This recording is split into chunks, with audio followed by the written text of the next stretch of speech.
প্রত্যেকটা চরিত্র এবং প্রত্যেকটা নদীর মতো বাঁকে বাঁকে এমন সমস্ত সারপ্রাইজ আছে, দর্শক খুব উৎসাহিত হবে, বিরক্ত হবে, এমনি একটা তৃপ্তি নিয়ে আমার মনে হয় এই নাটকটি দেখবে। আমার অত্যন্ত আনন্দের সঙ্গে, এবং আমি বলবো যে আমার একটা বড় পাওয়া, কারণ অনেক দিন আগে তার সঙ্গে কাজ শুরু করেছি। এখন জীবনের শেষ প্রান্ত বলা যায় আমার।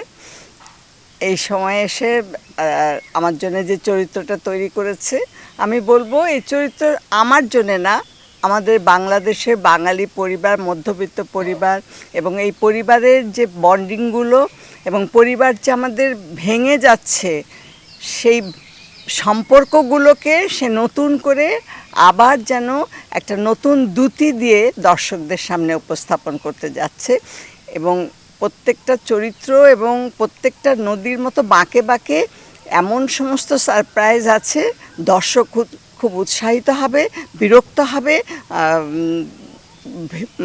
তার সে যে ভিতরে যে আকাঙ্ক্ষাটা, সেটা হঠাৎ এসে এক পশলা বৃষ্টির পরে যেমন একটা সুশীতল বাতাস তার তার মনকে ভরিয়ে দেয়, এমনি একটা তৃপ্তি নিয়ে আমার মনে হয় এই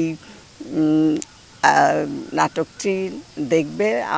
প্রথম পর্ব শেষ হয়ে গেছে, এখন দ্বিতীয় পর্বের কাজ চলছে, এবং এখানে নানান রকম জটিলতা আছে, এবং জটিলতার পরেই আমার মনে হয় সেই সুন্দর সুশীতল বাতাসটা রাজ তার দক্ষ পরিচালনায় দর্শকদের উপহার দেবে। এবং প্রত্যেকটা চরিত্রই কিন্তু ভিন্ন ভিন্ন মাত্রা, যেটা তার একটা বৈশিষ্ট্য, এবং আমি প্রশংসা করতে চাই না, দর্শকরাই সেটা দেখবেন, এবং আপনারা যারা আছেন আপনারা সেটা বিচার করতে পারেন।